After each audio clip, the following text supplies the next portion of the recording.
ที่3แคนตันทาวเวอร์พิชิตความเสียวเฮ้ยคือความสูงหรือความเสียวคะ อันนี้น่าสนใจ ว้าวมีความรู้ปะ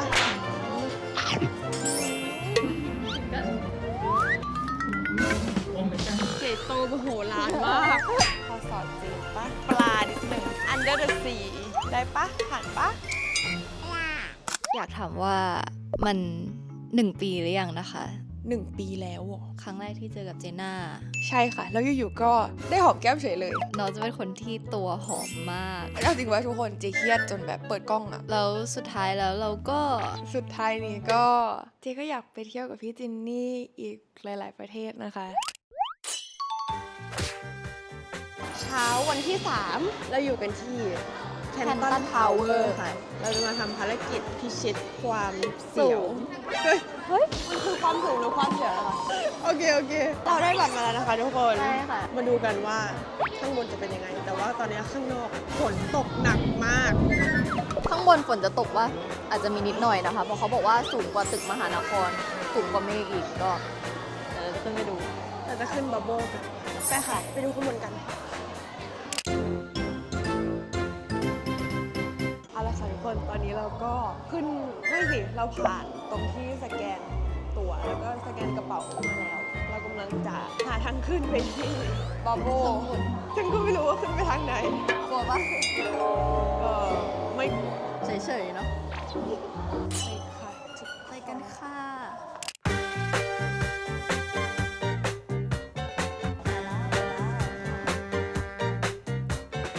ตอนนี้วิวสวยมากๆนะคะ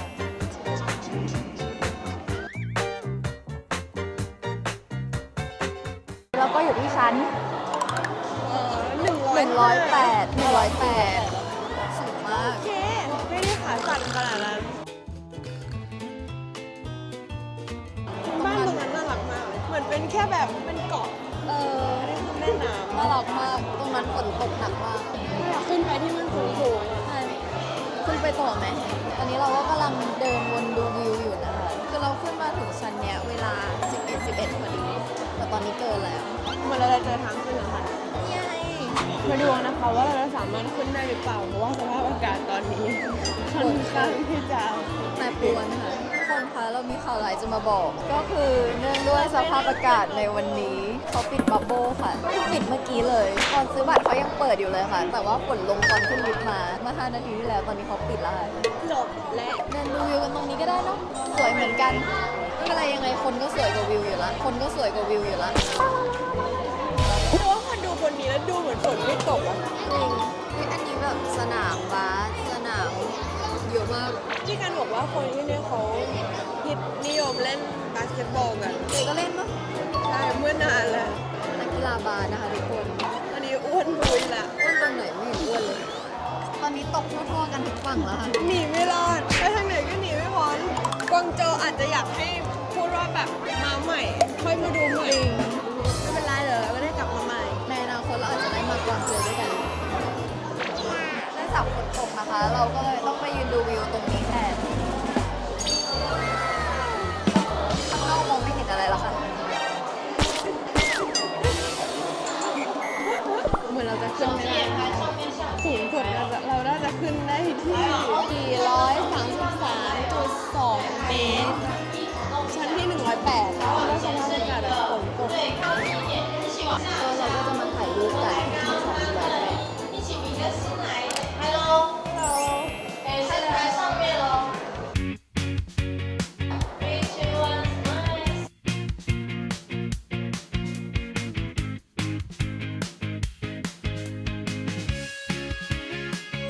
ี่กี้เราได้ไปถ่ายรูปตรงที่มันเป็นจุดชมวิวแบบยื่นออกไปนิดนึง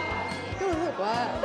จีรู้สึกว่ามันไม่สูงขนาดนั้น ใช่ใช่พี่ก็รู้สึกมันไม่ค่อยสูงรู้สึกว่าเขาจ้างแข็งแรง ไม่มันปกติอยู่แล้ว แต่คือเราอาจจะคิดว่ามันจะต้องแบบสูงกว่านี้ แต่ก็ใช่ถ้าเกิดตามหลักแล้วเราต้องขึ้นไปตรงข้างบนกว่านี้แต่ว่ามันตกอะแล้วก็แฮปปี้ดีได้เห็นเมืองจีนแบบกว้าง กว้างมากเนี่ย ได้เห็นไปถึงภูมิประเทศมีความรู้ปะตอนนี้ใจเรายังสู้อยู่นะคะ เราจะเดินไปดูอีกรอบหนึ่งว่าเขาเปิดอยู่หรือเปล่าว่าเขาจะให้เราขึ้น งโอ้โอ้ก็ยังขึ้นไม่ได้อยู่ดี เพราะว่ายังปิดอ่ะ จบแหละ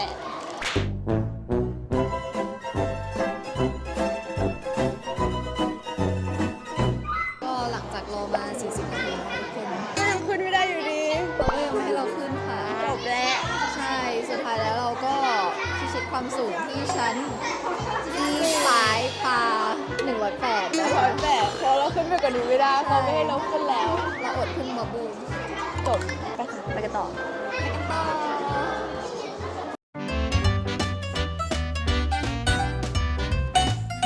เอาละค่ะทุกคน ตอนนี้เราอยู่กันที่ร้านเปียกโซเต๋อที่จะบอกว่าเป็นร้านดังของที่นี่ค่ะ เรามาถึงเขาก็เสิร์ฟ ชาเก๊กฮวย เราเลือกชาเก๊กฮวยเพราะว่าพี่กันบอกว่ามันกินง่ายสุด ใช่หอมมาก จริงกินง่ายจริง อันนี้กินง่าย ตอนนี้เราก็กำลังรออาหารอยู่นะคะ ซึ่งเอาอีกแล้ว เราไม่ได้สั่งเองทีมงานสั่งใช่ ทีมงานมีเซอร์ไพรส์นะคะ เราก็จะได้กินอะไรก็เดี๋ยวรู้กัน ไม่ได้สะพายสถานเราอ่านไม่ออก อ่านไม่ออก จริงค่ะเราอ่านไม่ออกแต่เขาบอกว่าร้านนี้ร้านเด็ดอร่อยทุกอัน ร้านอลังการมาก เมนูแรกนะคะ คือ เป็นอะไรก็ไม่รู้แต่รู้ว่าไส้นมเพื่อนกันบอกว่าอร่อยมาก เดี๋ยวขอพรีเซนต์ อันนี้นะคะ คือเจ๊จะสั่งน้ำอัดลมมาใช่ไหมคะเป็นกระป๋อง แล้วทีนี้เจะบอกว่าขอแก้วใส่น้ำแข็งหน่อย แล้วสิ่งที่เจ๊ได้มาก็คือถ้วยใส่น้ำแข็งถ้วยใส่น้ำแข็ง คือแบบช้าลองชอบกินอะไรที่ไส้นมๆมากอันนี้ดูน่ากินมากนะคะทุกคน อันนี้ดูแฮปปี้ละ อร่อยนะคะ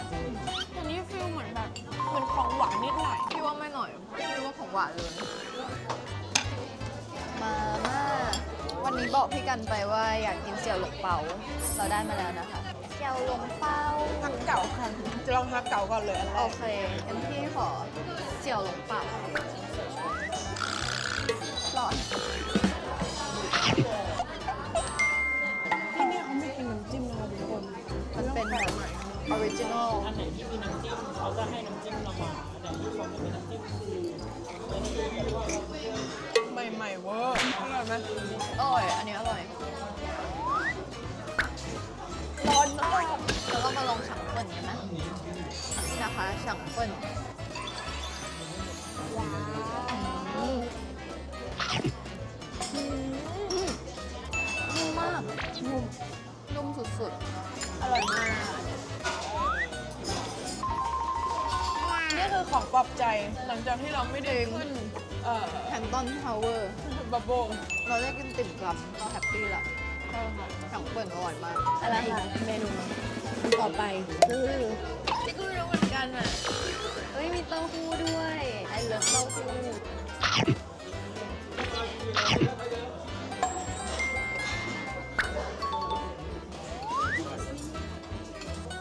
อร่อยนะ เหมือนผัดมาม่าอันนี้ข้าวอบอีกหนึ่งอย่างแล้ว เป็นข้าวอบอะไรสักอย่างอีกเหมือนกัน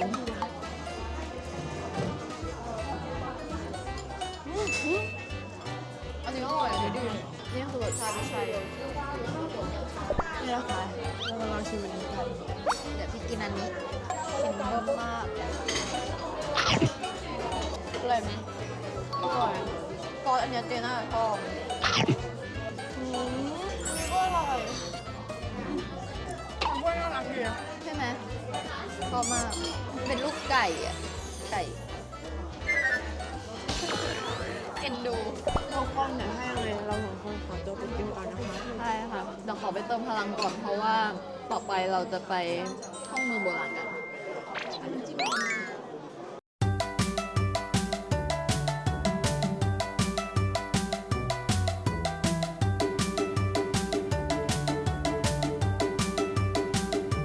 ตอนนี้นะคะเราอยู่กันที่เมืองโบราณค่ะกวางโจว เรานั่งรถมาประมาณ 30 นาทีค่ะจากร้านติ่มซำมิกิ ตอนนี้เราก็กำลังจะไปแต่งชุดจีนกันนะคะเฮ้ย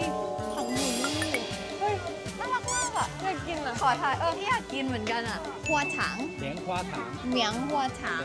我要เหมียงหัวถังพี่ได้อันนี้มาชื่อว่าเหมียงหัวถังนะคะ อร่อยมาก เปรี้ยวมากอุ้ย อืม ไม่เคยกินเลยจะไม่เคยกินเลย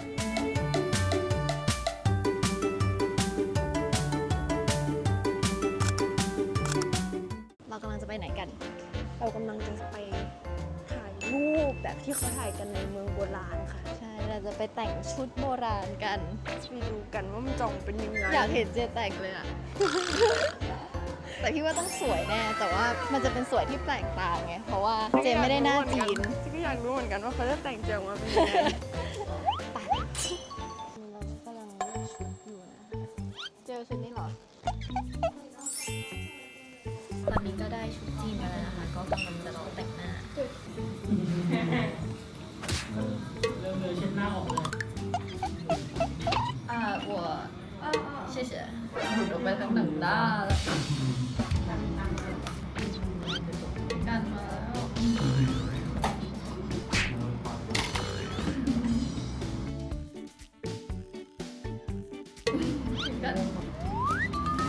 มองไปกัน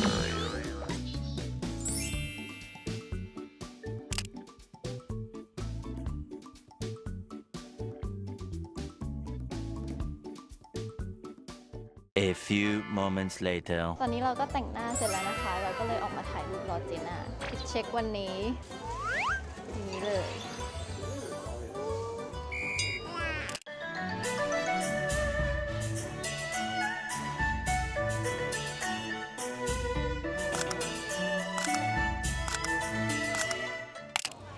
ทุกคนตอนเนี้ยเจน่าแต่งหน้าเสร็จแล้ว เป็นไงคะพอสอดจีนปะสวยไหมคะ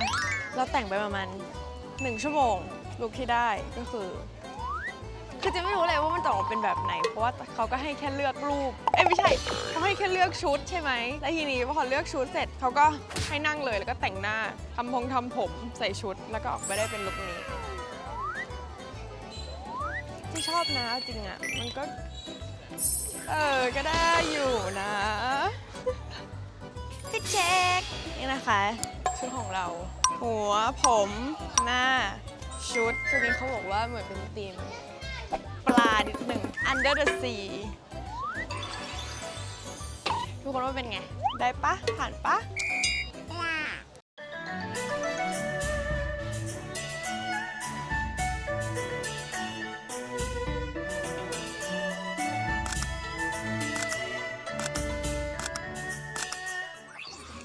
อะไรคะทุกคนหลังจากที่เราไปแต่งชุดจีนมาแล้วนะคะ ใช่ค่ะ ก็ใหญ่โตมโหฬารมาก นี่ คือแบบ อันนี้ตะกร้ามาใส่อะไรคะ ไม่รู้ค่ะเขาแถมดอกไม้มา1 อัน ใช่ ผมยาวถึงกลางอะ เดี๋ยวเราขอตัวไปถ่ายรูปกันก่อนนะคะ ใช่ค่ะ บ๊ายบาย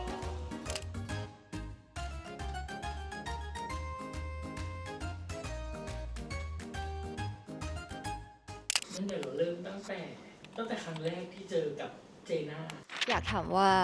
มัน 1 ปีหรือยังนะคะ ตั้งแต่ครั้งแรกที่ออดิชั่นถึงแล้วใช่ไหมเพราะว่ามันออดิชั่นไปเมื่อเดือน7 ครั้งแรกที่เจอกับเจน่าก็จะเป็นวันออดิชั่นผ่านมาจะ1 ปีแล้วทุกคนเร็วมาก ก็ถ้าให้พูดตรงๆเห็นน้องในแถวแล้วก็รู้สึกว่าเด็กคนเนี้ยโดดเด่นออกมาจากคนอื่น อาจจะด้วยแบบกิริยาท่าทางหรืออะไรก็ไม่รู้ของเขาอ่ะมันแบบ stand out ออกมา ก็เจอกันครั้งแรกเลยน้องเขาก็ถามชื่อเพราะว่าน้องเขานั่งอยู่หลังเราพอดีน้องเขาถามว่าพี่ชื่ออะไรก็เลยตอบไปว่าชื่อจินนี่น้องเขาก็แบบตะโกนขึ้นมาแบบ โอ้ my god เว้ยชื่อเหมือนกันเลยแบบว่าชื่อเจน่าซึ่งแบบเหมือนบรรยากาศตอนนั้นในห้องก็คือทุกคนแบบกดดันมากแล้วมีน้องคนเดียวที่แบบดูรีแลกซ์อะแล้วมันก็เลยแบบเด็กคนนี้น่าสนใจดี แล้วก็ตอนที่แคสด้วยกันเขาก็เป็นคนเดียวที่จำบทไม่ได้ แต่ก็เล่นนอกบทแล้วก็เล่นออกมาได้เป็นธรรมชาติแล้วก็น่ารักที่สุดตรงที่เขาหลอกหอมแก้มเราตอนที่พิซซ่ามาซึ่งอันนี้ก็ได้เล่าไปในแบบหลายสัมภาษณ์แล้วนะคะก็จะเล่าย่อให้ฟังแล้วกันว่าก็คือเหมือนแบบว่าตอนที่ออดิชั่นนะมันเป็นฉากแผดอมข้าวแล้วต้องหลอกให้พี่เปรมหอมแก้มซึ่งเหมือนตอนนั้นอะที่ออดิชั่นอยู่เหมือนมีคนส่งพิซซ่าเดินเข้ามาพอดีเพราะว่าพี่ติ๊กสั่งพิซซ่ามาเลี้ยงทุกคนน้องเจก็เลยชี้แบบเฮ้ยพิซซ่ามาเราก็แบบหันไปดูว่าแบบพิซซ่ามาแล้วพิซซ่ามาจริงๆแต่พอหันกลับมาน้องเขาก็แบบจุ๊บแก้มเราเลยก็เลยแบบเด็กคนนี้มันแบบมีความแบบพิเศษแต่ว่าพอกลับไปคืนนั้นอะน้องเป็นคนเดียวที่เรากลับไปเสิร์ช IG ก็หาไม่เจอเพราะสะกดชื่อเจน่าไม่เป็นแล้วก็อยากจะรู้มากเพราะว่าจำได้คร่าวๆว่าเป็นเด็กลูกครึ่งที่ตัวสูงแต่ว่าก็หาไม่เจอเพราะว่าอยากจะดูแบบหน้าตาเขาเพิ่มเติมก็ไม่ได้เจอกันเลยจนกระทั่งทริปที่ไปทะเลเหมือนพี่ติ๊กจัดทริปให้ไปเที่ยวทะเล ทะเลด้วยกันทริปนั้นตอนแรกไม่มีเจน่าไปด้วยค่ะแต่อยู่ดีๆอ่ะน้องเขาก็โผล่มาแล้วเราก็แบบเฮ้ยนี่มันเจน่านี่นะแล้วน้องก็โผล่มาแล้วเหมือนน้องก็เคยแซวเราที่ทะเลว่าแบบคุณหมอเปรมซินีจะทิ้งแพทไปไหนหรอคะคือน้องพูดอย่างเงี้ยแล้วเราก็รู้สึกว่าน้องมันโคตรแพทเลยอะพาร์ทเนอร์ของเจชื่อพี่จินนี่ค่ะนัทนิชาประทีปนาสิริใช่ปะ ถูกต้องปะก็จะได้เจอพี่จินนี่มาประมาณ1 ปีแล้วน่าจะประมาณ1 ปีแล้วนะคะถ้าเกิดนับจากวันออดิชั่นคือวันแรกที่เจอกันเจก็ไม่ได้คิดว่าเราจะมาเป็นคู่กันหรือว่าเราจะได้มาทำงานด้วยกันแต่ว่าอยู่ๆเวลาก็ผ่านไปเร็วมากเลยค่ะนับตั้งแต่วันแรกที่เราเจอกันจนถึงตอนนี้เราทำหลายอย่างมาด้วยกันมากเจก็สนิทกับพี่จินนี่มากขึ้นพี่จินนี่ก็เป็นเพื่อนแล้วก็เป็นทั้งพี่สาวคนนึงพอเราเจอปัญหาในการทำงานหรือว่าอะไรเงี้ยว่าเราสงสัยอะไรเงี้ยเราก็จะถามพี่จินนี่ก่อนแล้วก็จะโทรไปแล้วก็แบบเฮ้ยพี่จินนี่รู้อันนี้ไหมหรือว่าพรุ่งนี้ต้องใส่ชุดอะไรเราจะต้องทำยังไงให้แบบเราเข้ากันอะไรเงี้ยสมมติว่ามีงานถ่ายพรุ่งนี้อะไรเงี้ยเจก็จะโทรไปถามพี่จินนี่ก่อนว่าพรุ่งนี้พี่จินนี่ใส่ชุดแนวไหนเพื่อที่ว่าเจจะได้หาชุดให้แบบเข้ากับพี่จินนี่เจก็มองพี่จินนี่ว่าพี่จินนี่ก็เป็นพี่สาวแล้วก็เป็นเพื่อนคนหนึ่งที่ที่สบายใจที่จะอยู่ด้วยกันเจไม่รู้ว่าพี่จินนี่ได้แคสกี่คนเพราะว่าเหมือนเขาให้เข้าไปในห้องนั้นแบบทีละคนอะไรเงี้ยแต่ว่าเจแคสเดี่ยวแบบหมายถึงว่าไม่มีคู่อะค่ะเข้าไปแคสประมาณ2 รอบมั้งแล้วก็ได้เข้าไปแคสอีกทีคือตอนที่ต่อคิวแบบมีคู่แล้วแล้วอยู่ๆเจก็ได้คู่กับพี่จินนี่เฉยเลยเจก็เลยแบบโอเคคือเจยังไม่เคยเล่นบทไอ้ไดอะล็อกเนี้ยกับใครเลยคือเจไม่ได้หอมแก้มใครเลยและเจก็ไม่ได้คิดด้วยว่าจะแบบรอหอมแก้มเขาให้ได้หรืออะไรเงี้ยแต่คือเจก็เล่นไปตามบทใช่ค่ะแล้วอยู่ๆก็ได้หอมแก้มเฉยเลยนึกออกป่ะคะแบบหมายถึงว่าในมุมเขามันอาจจะดูแบบเฮ้ยเจน่าแบบทำได้ไงอะไรเงี้ยแบบใช้กลยุทธ์ไหนหรอหรืออะไรเงี้ยแต่ว่าคือเจไม่รู้เลยว่าจะใช้กลยุทธ์ไหนเพราะว่าเจได้แคสกับพี่จินนี่คนเดียวแล้วก็คนแรกเลยซึ่งเจก็ไม่รู้เหมือนกันว่าจะใช้อะไรก็เล่นตามบทนะเริ่มเวิร์กช็อปด้วยกันมันเป็นยังไงบ้างพอมันเริ่มเข้าสู่กระบวนการทำงานด้วยกันแล้วมาวันแรกเลยเหมือนน้องได้รับบทปุ๊บน้องก็ต้องเวิร์กช็อปอีกประมาณแบบไม่ถึง1 อาทิตย์อะค่ะน้องก็ต้องถ่ายแล้วมันเป็นช่วงระยะเวลาที่สั้นมากๆแล้วน้องก็เด็กมากๆอยู่ๆน้องก็เข้ามาแล้วน้องก็ตกใจเหมือนกันแล้วก็กดดันแต่ว่าน้องแบบแฮนด์ลมันได้ดีมากๆคือวันเวิร์กช็อปวันแรกเหมือนได้มีการเปิดใจกันแบบว่าเราแต่ละคนมีปัญหาหรือมีสิ่งกังวลใจอะไรเกี่ยวกับแบบเราในอดีตหรือเปล่าแล้วน้องเขาก็เล่าของเขาออกมาซึ่งมันก็เป็นโมเมนต์ที่แบบอิโมชันนอลค่ะแบบว่าเราฟังน้องเล่าไปตอนนั้นเราก็ร้องไห้ไปกับน้องมันทำให้เราเห็นว่าน้องเขาเป็นเด็กที่ตั้งใจภายนอกเจน่าจะดูเป็นคนที่แบบเล่นๆชิลๆสบายๆกวนๆแล้วก็ดูเป็นเด็กแบบกล้าๆซนๆแต่ว่าความจริงแล้วข้างในหัวน้องจะเป็นเด็กที่ค่อนข้างคิดเยอะแล้วก็เป็นเด็กที่ค่อนข้างใส่ใจเลยแต่ว่าหลายๆคนอาจจะไม่ได้เห็นมุมนั้นของน้องเพราะว่าน้องไม่อยากจะแสดงมันออกมาเพราะว่าน้องอยากให้ทุกคนได้รับพลังบวกจากน้องเสมอน้องก็เลยต้องทำตัวให้มี energy อยู่ตลอดเวลาเพื่อที่แบบว่าคนรอบข้างจะได้แฮปปี้ไปกับน้องด้วยทั้งที่บางทีแบบน้องก็เหนื่อยมากๆอยู่แล้วอะไรอย่างเงี้ยซึ่งเราก็ประทับใจในมุมนี้ของน้องเพราะว่าน้องเพิ่งจะอายุ19เองแต่ว่ามีความเป็นผู้ใหญ่มากๆที่สำคัญเลยคือการทำงานกับเจน่ามันไม่เหนื่อยเลยค่ะทุกคนเพราะว่าก็ต้องสารภาพว่าน้องเขาเป็นเด็กหัวไวและน้องเขาเป็นเด็กที่เก่งพอเวิร์กช็อปเข้ากับเจน่าสบายมากๆค่ะแบบว่าน้องเป็นคนที่มีความเป็นธรรมชาติสมมติว่าเป็นฉากที่หมอเปรมร้องไห้น้องแค่จ้องหน้าหนูน้องเขาก็น้ำตาคลอแล้วคือมันจะมีฉากหนึ่งก็คือเป็นฉากที่หมอเปรมเมาแล้วก็ร้องไห้ซึ่งทุกคนน่าจะเห็นกันไปในไพลอตแล้วเมาแล้วก็ร้องไห้แล้วก็โวยวายถึงผู้ชายคนนั้นแล้วแพทก็เข้ามาปลอบซึ่งตอนเวิร์กช็อปนั้นเราก็แบบเมาเลยร้องไห้เล่นจริงตาบวมเลยแล้วตอนที่เราแบบลืมตาขึ้นมามองเขาอันนั้นก็คือเราลงไปกองกับพื้นแล้วแบบว่าน้องก็ยืนอยู่ข้างบนเนาะเป็นเวิร์กช็อปครั้งแรกที่ทำด้วยกันเลยแล้วตาเราก็มัวๆเราเห็นหน้าเขาแล้วแบบหน้าน้องเขาคือน้ำตาคลอแล้วสวยมากมันคือภาพที่แบบจำเราจดจำน้องแล้วในวินาทีนั้นเราแบบคลิกเลยเราแบบนี่แหละแพทแล้วหลังจากนั้นพี่นกพ่วงกับนะคะก็แบบให้ลงหลายๆบทมีบทตีกันบ้างอะไรบ้างซึ่งมันก็ผ่านไปง่ายมากๆในระยะเวลาอันสั้นเพราะว่าน้องก็เก่งแบบเป็นเด็กหัวไวสบายมากๆจนมาถึงฉากเลิฟซีนตัวเราเองก็เป็นคนที่ค่อนข้าง introvert เวลาแบบว่าเข้าซีนหรืออะไรเราไม่รู้จะเอามือไม้ไว้ตรงไหนหรือว่าแบบคือไม่ค่อยกล้าที่จะเข้าหาคนอื่นก่อนละกันแล้วเหมือน มันต้องเล่นฉากจูบกันค่ะครั้งแรกเรามองหน้ากันอะในใจก็คิดว่าแบบน้องจะแบบโอเคไหมนะ คือมันก็เขินด้วยกลัวด้วยประหม่าด้วยคือน้องก็ยังเด็กมากแล้วแบบว่าเราก็ต้องแบบจูบกันเลยจูบกันค่อนข้างจริงจังแต่พอเข้าบทปุ๊บคือเจน่าไม่ลังเลเลยพุ่งกับสั่งให้จูบก็คือจูบน้องก็พุ่งเข้ามาจูบเลยแล้วหลังจากนั้นมันก็เป็นไปตามธรรมชาตินะคะทุกคนซึ่งเป็นครั้งแรกแล้วมันออกมาดีน้องเขาก็แบบว่าไม่ได้กลัวหรือว่าไม่ได้รังเกียจอะไรเราเลยก็คือเรารู้สึกประทับใจมากแบบน้องเขาก็เล่นเต็มที่หลังจากนั้นก็มาคุยกันครั้งแรกที่เราจูบกันอะเจคิดยังไง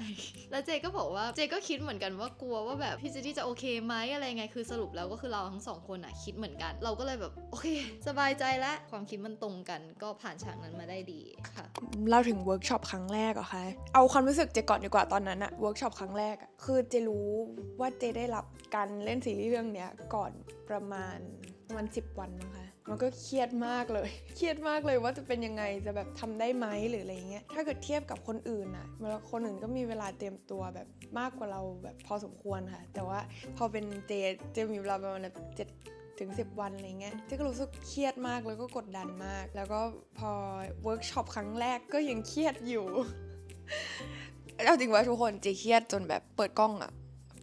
บบครั้งแรกครั้งสองอะไรเงี้ยเพราะว่าเหมือน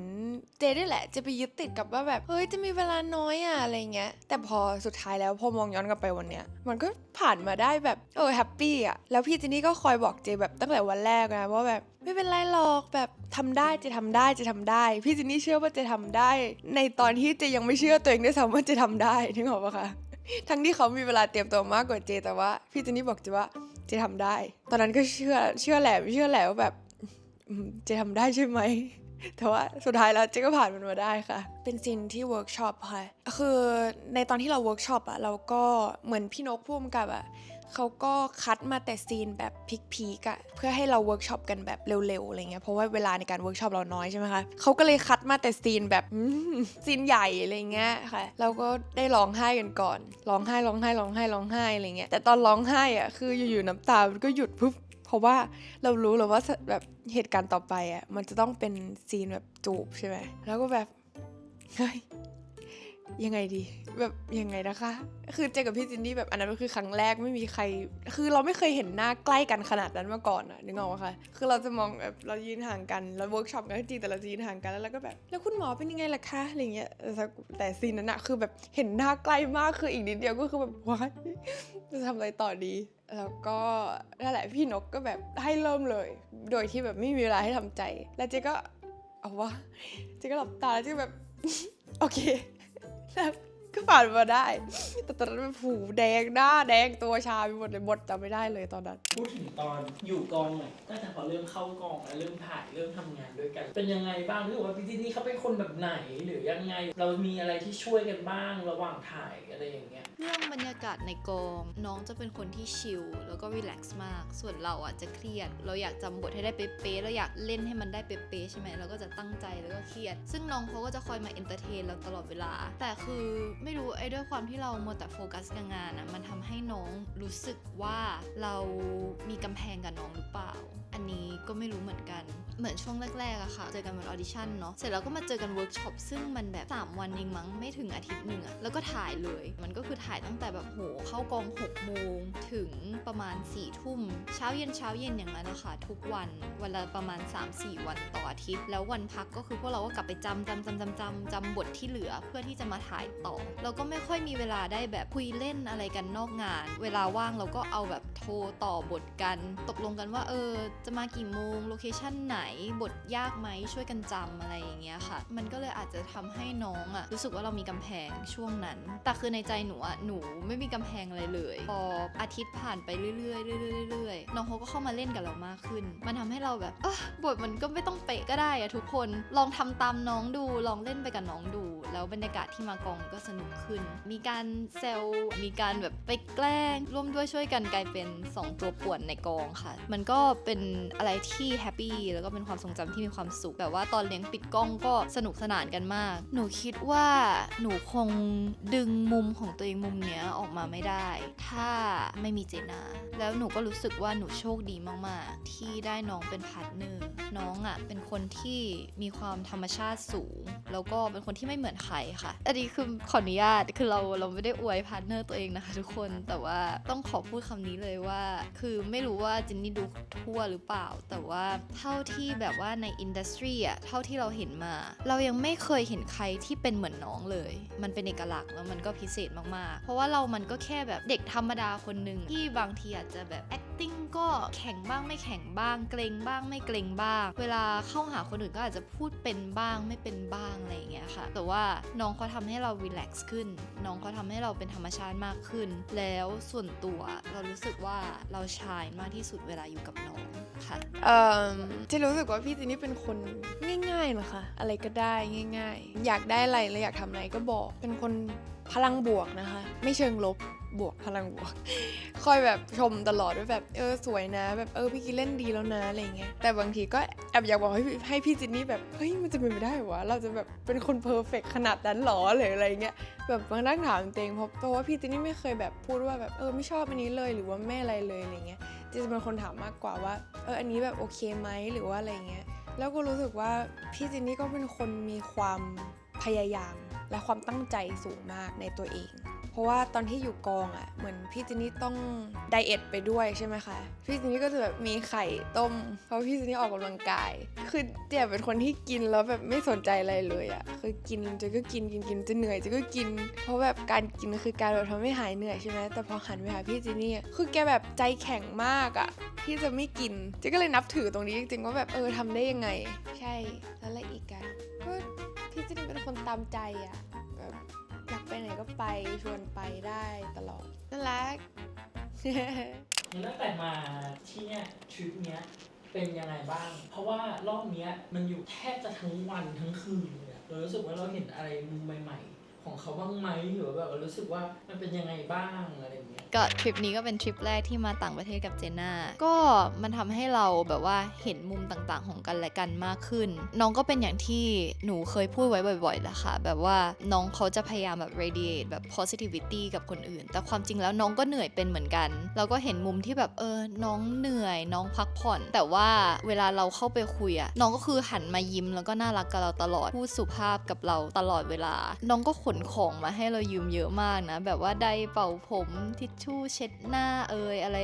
มีการขนเสื้อผ้ามาด้วยแล้วก็แบบน้องก็บอกว่าถ้าอยากยืมชุดไหนก็ยืมได้แต่ว่าเราเกรงใจเราก็เลยไม่กล้าใช้อะไรสักอย่างเลยก็ยังเป็นความเจน่าอยู่เหมือนเดิมค่ะพอลงเครื่องมาปุ๊บเราก็นั่งรถไฟจะไปโรงแรมกันแล้วทุกคนก็จะได้เหรียญเอาไว้หยอดที่สถานีรถไฟนะคะซึ่งเจน่าทำเหรียญเกือบหายค่ะก็เป็นคอนเทนต์หนึ่งจะมีอยู่ในบล็อกไหมก็ต้องตามไปดูกันแต่ว่าสุดท้ายแล้วน้องก็หาเจอแล้วก็ออกมาได้เราก็ได้ไปลองกินของกินหลายๆอย่างคือเหมือนเราอยู่ด้วยกันมานานจนเรารู้ว่าเจน่าจะชอบกินอะไรเจน่าจะไม่ชอบเวลาแบบมันเป็นยังไงอะไรอย่างเงี้ยเราก็รู้ว่าโอเคน้องแบบว่าเริ่มเดินทางเหนื่อยแล้วเราก็เดินไปสำรวจขนมคือว่าเจนนี่ชอบเข้าหมาชอบไปสำรวจขนมแปลกๆอะไรใหม่ๆหรือว่าแบบพวกแบบขนมที่มันวางเรียงไว้แล้วพอลองชิมดูหนูแบบอันเนี้ยเจน่าเลยก็เลยลองเอาไปให้เจน่ากินแล้วน้องก็ชอบเอากลับไปกินต่อในห้องกันตอนเช้าเมื่อเช้าเนี้ยเหมือนนอนแล้วก็ร้อนมากเพราะว่าน้องเป็นคนขี้ร้อนเหมือนหนูจะชอบนอนเปิดแอร์เย็นๆซึ่งเจน่าก็เป็นเหมือนกันตื่นเช้ามานะคะแล้วก็ผลัดกันแต่งหน้าแต่งตัวซึ่งใช้เวลาขึ้นหน้าขึ้นผมกันนานเท่ากันเลยค่ะก็คือตกลงกันไว้ว่าจะไปกินข้าวเช้ากันตอน9 โมงก็คือยังขึ้นหน้าไม่เสร็จครึ่งหน้าเลยสุดท้ายเราก็เลยจบที่บะหมี่กึ่งสำเร็จรูปที่หิ้วมาจากเซเว่นเมื่อคืนอันเนี้ยอาจจะเป็นทริปแรกที่เรามาต่างประเทศด้วยกันแต่ว่าไม่ใช่ครั้งแรกที่เรานอนด้วยกันค่ะก็จะเป็นครั้งไหนๆหรือว่าครั้งเนี้ยสิ่งที่น้องเหมือนเดิมเลยก็คือเวลาน้องอาบน้ำเสร็จน้องจะเป็นคนที่ตัวหอมมากถ้าอย่าบอกฉันแบบนี้เอาจริงเราสองคนค่อนข้างที่จะเปิดกันมากตั้งแต่วันแรกๆอะไรเงี้ยจิ๊กก็รู้สึกว่ามากวางโจวครั้งเนี้ยก็ไม่ได้รู้สึกว่าพี่จินนี่เปลี่ยนไปหรือว่าเห็นอะไรใหม่ๆในพี่จินนี่เพราะว่าที่ผ่านมาเราค่อนข้างที่จะใช้ชีวิตด้วยกันมาพอสมควรค่ะพี่จินนี่ไปนอนบ้านเจเราใช้ชีวิตด้วยกันแบบเหมือนเราอันนี้ไม่ใช่การอยู่ด้วยกันแบบเต็มครั้งแรกแต่ก็รู้สึกว่าแฮปปี้ขึ้นในการแบบพี่จินนี่ว่าอันนี้อร่อยไหมหรือว่ามันโอเคไหมแบบพี่จินนี่ก็จะแบบส่งสายตาว่าแบบอันนี้ไม่ได้ เจ๊ก็บอกอันนี้ก็ไม่ได้เหมือนกัน แต่ถ้าเกิดอันไหนอร่อยอ่ะเราก็จะแบบเห็นพ้องตรงใจกันว่าอันนี้อร่อย ก็รู้สึกแฮปปี้นะแบบได้มาเที่ยวกันได้แบบในพาร์ทที่ไม่ได้ทำงานแบบจริงจังขนาดนั้นเหมือนได้มาแบบปล่อยใจถ่ายรูปได้ชมเมืองได้แบบแล้วก็ได้พี่จินนี่กับเจมมาจีนครั้งแรกเหมือนกันค่ะมากวางโจวครั้งแรกเหมือนได้เจอแบบ first impression ครั้งแรกด้วยกัน อยากฝากถึงอะไรพี่จินนี่ไหม ค่ะก็อยากฝากถึงพี่จินนี่ว่าอย่ากกดดันตัวเองมากเกินไปปล่อยชิลกับชีวิตบ้างอะไรเงี้ยบางทีพี่จินนี่ก็ดูแบบจริงจังเนาะกับแบบการไดเอทหรืออะไรเงี้ยหรือว่าพี่จินนี่แบบแฮปปี้อะไรเงี้ยก็โอเคนะแต่ว่าหมายถึงว่าเจนไม่อยากให้ไปกดดันว่าแบบอย่าไปยึดแบบสแตนดาร์ดมากอะไรเงี้ยปล่อยบ้างเพราะที่อยากเห็นพี่จินนี่แบบกินแบบ enjoy eating อะไรเงี้ยจะไม่ค่อยได้เห็นในพาร์ทนั้นสักเท่าไหร่จะอยากเห็นเพราะรู้สึกว่าพวกเราก็มีความสุขอะที่ได้กินอะไรเงี้ยแต่ว่ายังไงก็เอาที่พี่จินนี่แบบอยากทำพี่จินนี่ก็เป็นคนที่น่ารักอยู่แล้วนะก็ไม่ได้มีอะไรที่จะต้องปรับเปลี่ยนหรือว่าอะไรเงี้ยแต่ก็อยากให้เราสองคนอยู่ด้วยกันไปนานๆค่ะถ้าเกิดพี่จินนี่ไม่ชอบอะไรหรือว่าบอกอะไรเจก็บอกได้เลยเพราะว่าเจก็เป็นคนแบบค่อนข้างที่จะตรงๆพูดกันได้แบบหมดเลยแล้วก็ไม่ชอบอะไรก็พูด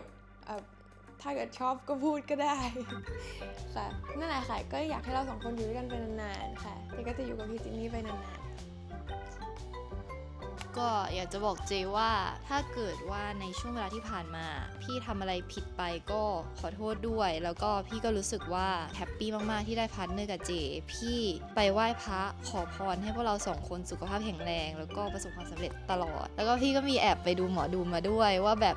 คู่คนนี้เป็นไงบ้างคะซึ่งหมอดูก็บอกว่าคู่เนี้ยแมทช์มากแล้วก็ดีมากเวท50-50เนาะเขาบอกอะไรเราก็เชื่อแล้วก็เคารพเขาแต่ว่าเราก็ต้องดูแบบตามหลักเหตุและผลด้วยพี่ก็อยากให้เราอยู่ด้วยกันไปนานๆตั้งแต่ที่อยู่ด้วยกันมาเรายังไม่เคยทะเลาะกันเลยแล้วก็หวังว่าจะเป็นแบบนั้นต่อไปถ้ามีอะไรข้องใจพี่ก็จะพยายามพูดตรงๆเคลียร์ตรงๆเราจะได้ไม่มีปัญหากันอยากให้อยู่ด้วยกันแบบนี้แต่ไม่อยากให้เจมาดูคลิปนี้เลยอะพี่สิ่งที่พี่ชอบมากเลยคือเวลาเจเรียกแบบเฮ้ยจินนี่เฮ้ยจินนี่จินนี่เรียกให้ดูนู่นดูนี่บางทีก็แบบพูดอะไรก็ไม่รู้อะแต่ก็แบบพูดอยู่นั่นแหละชี้ให้ดูนู่นแบบอันนู้นอย่างนู้นอันนี้อย่างเงี้ยคือพี่ชอบมากแต่พี่อาจจะตอบบ้างไม่ตอบบ้างเพราะว่าพี่ตอบไม่ค่อยเป็นแต่ว่าก็จำได้หมดก็อยากให้เธออยู่แล้วก็เล่านู่นนี่นั่นให้พี่ฟังต่อไปเรื่อยๆแล้วก็งานมันอาจจะหนักอาจจะเหนื่อยหน่อยพี่ก็อยากให้เจสู้ไปกับพี่นะมันอาจจะมีแบบ bad day good day สำหรับเราถ้ามันเป็น bad day ก็ปล่อยให้มันผ่านไปถ้ามันเป็น good day ก็เก็บไว้ในความทรงจำของพวกเราแล้วก็ cherish มันและหวังว่าปีหน้าๆและปีต่อๆไปจะเป็นปีที่ดีสำหรับเราสองคนค่ะสุดท้ายอยากพูดถึงทริปนี้หน่อยเพราะว่าทริปนี้ไม่ใช่ว่าระหว่างทางที่หลงจุดๆเราเรียกว่ารอบเนี้ยเราหลงอะไรหลงทางค่ะเพราะว่าพี่กันพาเดินอ้อมไปนู่นไปนี่ไปนั่นเหมือนทุกอย่างอ่ะมันเป็นภาษาจีนซึ่งเราก็รู้แค่แบบคำเบสิกอะไรอย่างเงี้ยบางทีแบบเราอาจจะอ่านพิยินผิดไปนิดนึงอ่ะเราก็หลงไปซ้ายขวาอะไรอย่างงี้แต่สุดท้ายแล้วเราก็ไปถึงที่หมายค่ะทุกคนอยู่รอดปลอดภัยนะคะทริปสนุกค่ะหลงอีกอย่างหนึ่งก็คือหลงร้านขนมปังไก่หยองค่ะตอนแรกอะคิดว่าไก่หยองไหนก็เหมือนกันแต่ว่าพิสูจน์มาแล้วค่ะไม่เหมือนกันฉะนั้นเราต้องไปกินให้ถูกร้านนะคะทุกคนร้านดังชื่อว่าร้าน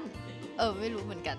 เอาไปนว่ามันจะมีร้านดังอยู่แถวเปิดจิงลู่ค่ะร้านนั้นแหละค่ะอร่อยแล้วสุดท้ายแล้วเราก็ต้องบอกค่ะก็ต้องยอมรับว่าเราก็หลงคนข้างๆเราขึ้นมานิดนึงเราก็ได้เห็นมุมของเขาในหลายๆอย่างที่เราไม่เคยเห็นแล้วก็หลงในมุมที่เราก็